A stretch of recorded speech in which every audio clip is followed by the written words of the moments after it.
This is SSPTV News, brought to you by Samsung Productions and the Hazleton Standard Speaker. Worshiping safely. We talk with a local priest about what Mass will look like at his church when there are people back in the pews.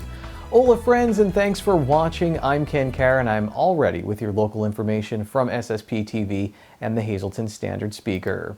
The Pennsylvania Department of Health today confirmed 15 new cases of COVID-19 in our three-county area. There were also 6 new deaths reported, 3 in Luzerne County and 3 in Schuylkill County. 493 new cases of COVID-19 were reported statewide, bringing the total cases in Pennsylvania to 76,436. This Friday, Carbon County moves to the green phase of reopening. For information on the green phase, go to pa.gov. Luzerne and Schuylkill County remain in the yellow phase.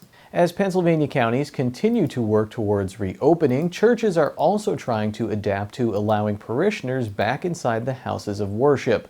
Father Brian Clark, the pastor of Holy Rosary Church in Hazleton, says weekday masses are now being held Mondays and Wednesdays at 12:05 p.m. and one weekend mass will be held starting this Sunday at 10 a.m.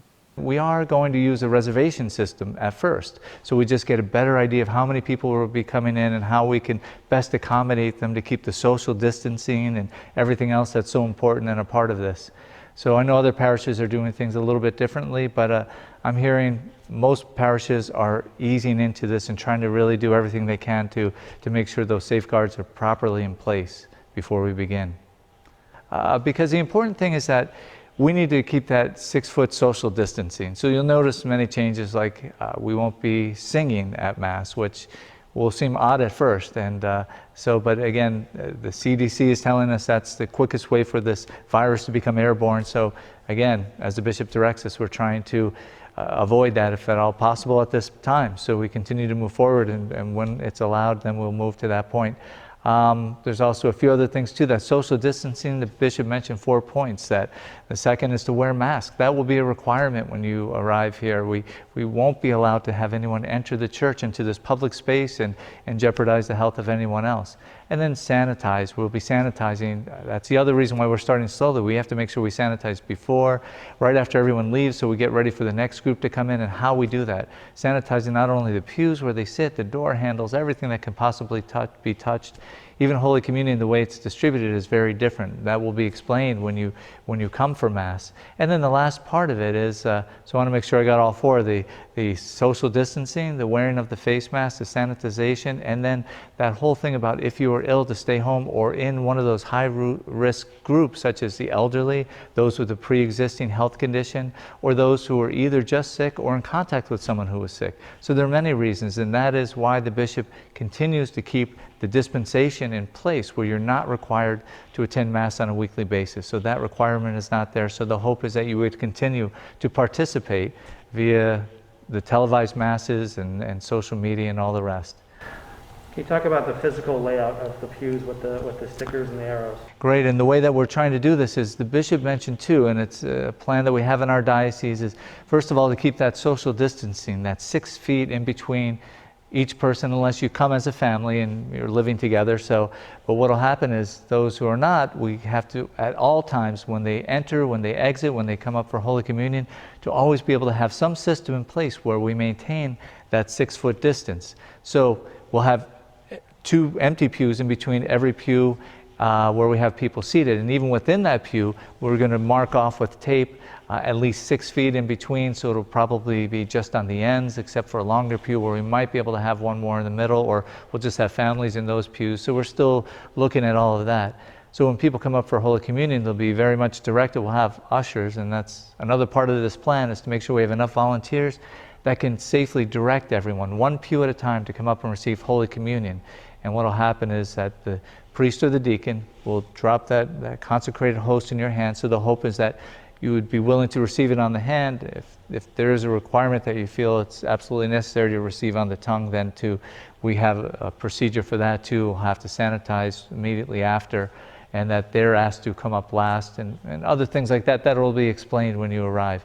But that other thing too is that Holy Communion will be distributed after the Mass is completed, so that when someone comes up and receives, that they immediately go to the parking lot and depart the parking lot, so there's no social gathering at the back of the church, outside the church, or even in the parking lot. It gets people to exit, and we'll have a specifically marked exit, which will be different from the entrance. And so we're trying to get all that signage in place to be as clear as we can to direct people.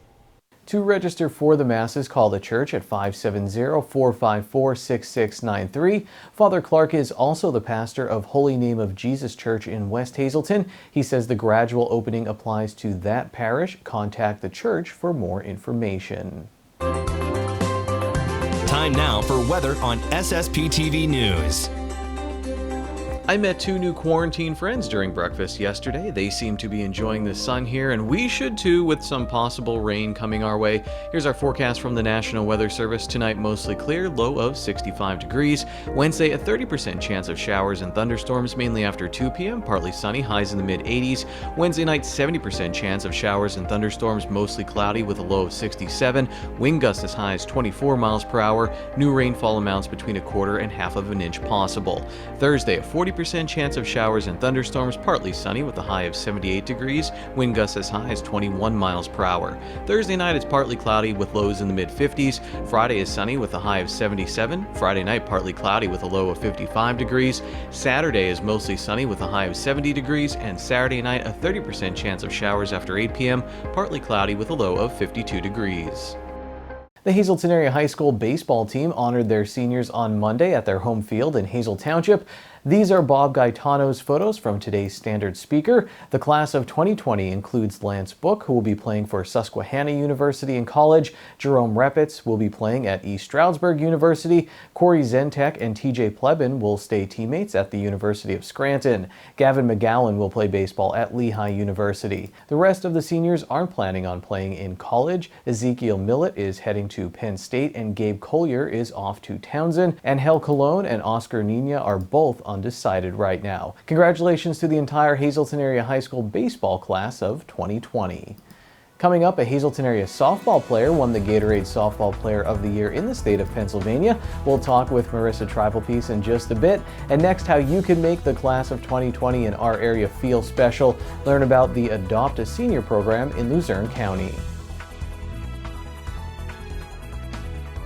Here's tonight's social news. The Borough of West Hazelton is coming together to distribute hot meals to West Hazelton residents on Wednesday, June 17th from 11 a.m. to 2 p.m. at 100 South 4th Street. If you would like a meal, reserve an order by calling 570-501-0591 by tomorrow, June 10th.